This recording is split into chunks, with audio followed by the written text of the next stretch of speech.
بسم اللہ الرحمن الرحیم۔ بسم اللہ الرحمن الرحیم۔ ہارس ٹریڈنگ کی اصطلاح پہلے تو تجارت میں استعمال ہوتی تھی، مگر آج سیاست میں لوگوں کو پیسے یا عہدے کا لالچ دے کر اپنے ساتھ ملا کے اقتدار حاصل کرنے کے لیے یہ اصطلاح مستعمل ہے۔ غریب کے لوٹے ہوئے پیسے سے بولی لگا کر لوگوں کو خریدا جاتا ہے، اور ہمارے ملک میں تو ہمیشہ سے یہی سب ہوتا آیا ہے۔ حکمرانوں کے بڑے بڑے دعووں کے باوجود بھی عوام کو صاف پینے کا پانی تک میسر نہیں ہے، باقی سہولیات تو بہت بات کی بات ہے۔ لیکن آج عمران خان صاحب مسلسل کرپشن کے خلاف بات کر رہے ہیں، اور دوسری طرف ارکان اسمبلی کو نااہل بھی قرار دیا جا رہا ہے۔ لیکن ان سب باتوں کے باوجود یہ تلخ حقیقت بھی ذہن میں رکھنا ضروری ہے کہ مسلمان حکمرانوں کی تاریخ ہارس ٹریڈنگ اور بیت المال سے لوگوں کو خریدنے کے ناپاک عمل سے بھری پڑی ہے، اور تاریخ اسلام کے ایسے کرداروں کی مذمت کرنے کی بجائے آپ دیکھیے کہ ہمارے بچوں کے اسکول کی اسلامیات کی کتابوں میں ایسے کرداروں کو ہیرو بنا کر پیش کیا جاتا ہے۔ اگر آپ دیکھیں کہ تیسری خلافت تک نوبت یہ آ چکی تھی کہ بیت المال کو مخصوص افراد میں تقسیم کیا گیا، اور مالی خیانت اور کرپشن کا یہ عالم ہو گیا تھا کہ مولا علی علیہ السلام نہج البلاغہ میں اس دور کے لیے فرماتے ہیں کہ اللہ کے مال کو اس طرح سے کھایا گیا کہ جس طرح سے اونٹ فصل ربیع کا چارہ چرتا ہے۔ کوئی تو وجہ ہے کہ اس دور میں حضرت ابو ذر غفاری رضی اللہ تعالی عنہ عظیم صاحب یہ رسول ان کی پوری زندگی احتجاج میں گزری ہے۔ حضرت ابو ذر غفاری وہ عظیم صاحب یہ رسول ہیں کہ جنہوں نے اس دور میں ہونے والی مالی بدعنوانیوں کے خلاف کلمہ حق بلند کیا، اور تیسری خلافت میں بار بار وہ یہ کہتے تھے کہ یہ بندگان خدا کا مال ہے، بھوک اور افلاس میں گرفتار امت پر یہ مال خرچ کیوں نہیں کیا جاتا؟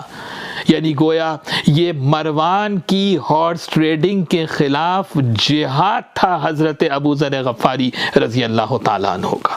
اور اسی کلمہ حق بلند کرنے کے جرم میں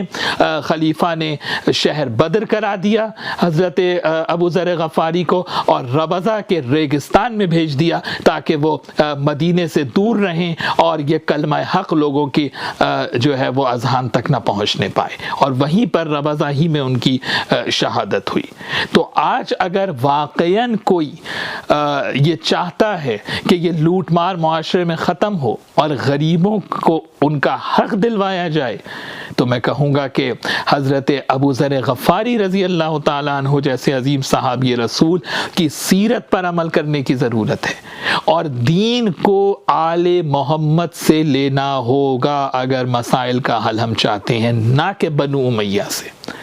اور آج تعجب کیوں کرتے ہیں لوگ کہ جب یہ بات ہوتی ہے کہ صاحب دیکھیے کروڑوں روپے دے کر ممبران اسمبلی کو خریدا جاتا ہے؟ کیوں؟ کیا حاکم شام کے دور میں یزید کی بیعت لینے کے لیے لاکھوں دینار تقسیم نہیں کیے جا رہے تھے؟ کیا بیت المال سے لوگوں کو مال دے کر نہیں خریدا گیا؟ کیا عبداللہ ابن عمر کو یزید جیسے فاسق و فاجر کی بیعت کے لیے ہزاروں دینار نہیں دیے گئے تھے؟ یہ سب تاریخ میں مستند موجود ہے، اور جنہوں نے تاریخ اسلام میں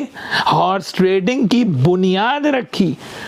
ان کو جناب علی اسلام کا ہیرو بنا کر ہمارے معاشرے کے اندر پیش کیا جاتا ہے۔ تو کس طرح سے ملک سے ناانصافی ختم ہوگی اور کس طرح سے انصاف کا نظام قائم ہو سکتا ہے؟ میں یہاں پر چیلنج کر کے یہ بات کہتا ہوں کہ پوری تاریخ اسلام میں دیکھ لیجئے، فقط مولا علی علیہ السلام کا دور آپ کو ملے گا کہ جب حضرت علی علیہ السلام نے ظاہری خلافت سنبھالی ہے تو سب سے پہلے انہوں نے وہ اموال، وہ پراپرٹیز ان کو بیت المال میں سرکاری خزانے میں جمع کیا جن کو ناجائز طریقے سے لوگوں میں تقسیم کیا گیا تھا۔ یہ ہے سیرت امیر المومنین علی بن ابی طالب۔ مولا علی علیہ السلام نے خلافت ظاہری میں سب سے پہلے یہ کہا کہ میں لوٹی ہوئی دولت کو واپس لاؤں گا، ریکور کروں گا، سرکاری خزانے میں جمع کیا جائے گا، چاہے وہ عورتوں کے مہر کا حصہ ہی کیوں نہ ہو۔ تو میں یہاں پر کہوں گا عمران خان صاحب سے کہ آج آپ کرپشن کو ختم کرنے کی بات کرتے ہیں، اگر آپ عملاً ملک کی لوٹی ہوئی دولت کو واپس لانا چاہتے ہیں تو امیر المومنین علی بن ابی طالب علیہ السلام کی سیرت کا مطالعہ کریں۔ یہ انسپریشن آپ کو سوائے علی علیہ السلام کے علاوہ اور کہیں سے نہیں مل سکتا۔ کھولیں نہج البلاغہ، مولا علی کے خطبات، مکتوبات اور اقوال کا مجموعہ، اور دیکھیں کہ حضرت علی علیہ السلام نے کس طرح سے امیر و غریب کے فرق کو ختم کر دیا۔ اس زمانے کے اندر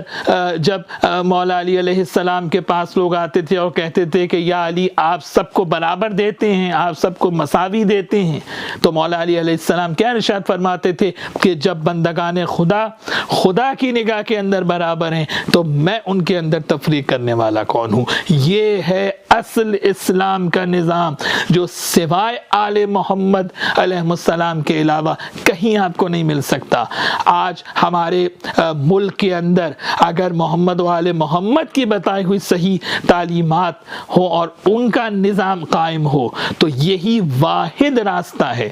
کہ غریب کو اس کا حق ملے گا اور معاشرے میں انصاف کا نظام قائم ہو۔